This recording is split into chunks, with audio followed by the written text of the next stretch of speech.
Okay, my question is, uh, we, I, I really love Islam actually based on Jesus because I was grew in the Catholic school, but a lot of things that is not make sense to me. That's why I look for Islam, and I love Islam, and but I don't like the Muslim people in Indonesia, and I love dogs as a pet. So my question is actually, why they can tell me I'm not a Muslim just because I have dogs as my pets, and I'm still learning, but they don't have any rights to judge me. Will you mind to explain? Because I didn't find anything in Al-Quran that said it's haram to pet a dog.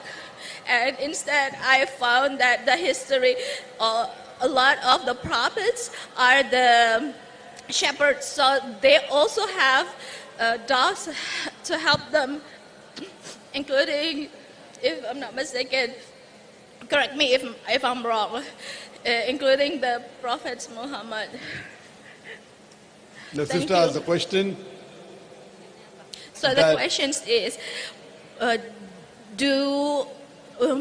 it really haram to pet a dog, and then can they judge me as not a Muslim just because I love the dogs and pets the dogs? Sister, what's your background? Are you a Catholic? Are you Christian? Or are you Muslim? Or? No, I believe I'm Islam. But if you say that Muslim is totally No, were you born in a submit, Muslim family, sister? but I don't think they No, really. were you born in a Muslim family? Yes. You were born in a Muslim family and you are a Muslim. But you have got pets as dogs. Sister, we would prefer that non-Muslim should be given the first chance. But since you have come, I will answer your question. I would request the volunteers that before anyone asks a question, please check whether they are Muslims or non-Muslims. I believe you are born in a Muslim family and you are a Muslim, correct? I believe I am Muslim, but they say that I'm not Muslim. No. But you believe you are Muslim, correct? But Yes. just because you keep dogs as pets, and the prophets earlier kept dogs to take care of the sheep, of the cattle, so the other people say you are not a Muslim. Sister, in Islam, keeping dog is prohibited in your house as a pet.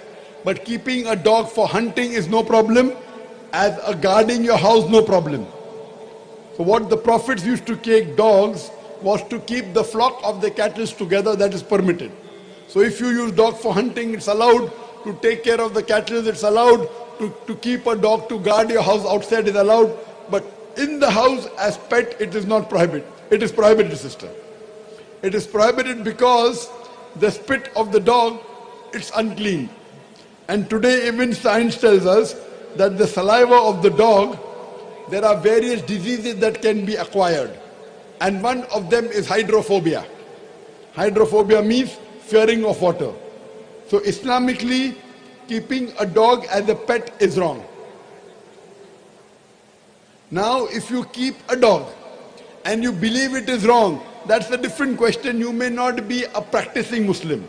But someone to say you're not a Muslim, that's a very strong statement. Just because one person doesn't follow some portion of the Quran or some portion of the Hadith, as long as you believe there is one God and you believe Prophet Muhammad is the messenger of God, as long as you don't do kufr, you cannot be called a non-Muslim, sister.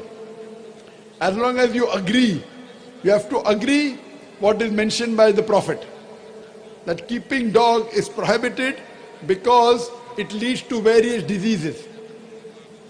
Keeping a dog, you can keep him to guard your house, you can keep him to protect your cattle, no problem. But Islamically, keeping a dog is wrong. That's the reason a prophet said that if the dog licks any vessel, you have to scrub it 3 times with earth. And today science says that even normally if you wash a vessel which the dog has licked, the germs are yet there. Only if you clean it with the earth does it go away. So imagine a dog comes into your house and he licks everywhere, he licks you, and you are praying in that house. So, but natural, it is filthy, sister.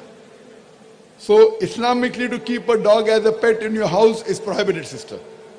Hope that answers the question. Okay, thank you. But outside is okay, right? Outside as dog for hunting, for protection, not as a pet. For guarding the house. Guarding the house, no problem. But not that you have to allow him to lick you Yeah. or to but play if, over you. If we pat If them, you pat the head, because the tongue cannot reach the head. So if you pat, you only pat the head, because the Yeah. tongue of the dog cannot reach the head. yes. Hope that answers the question. Thank you. You're most welcome.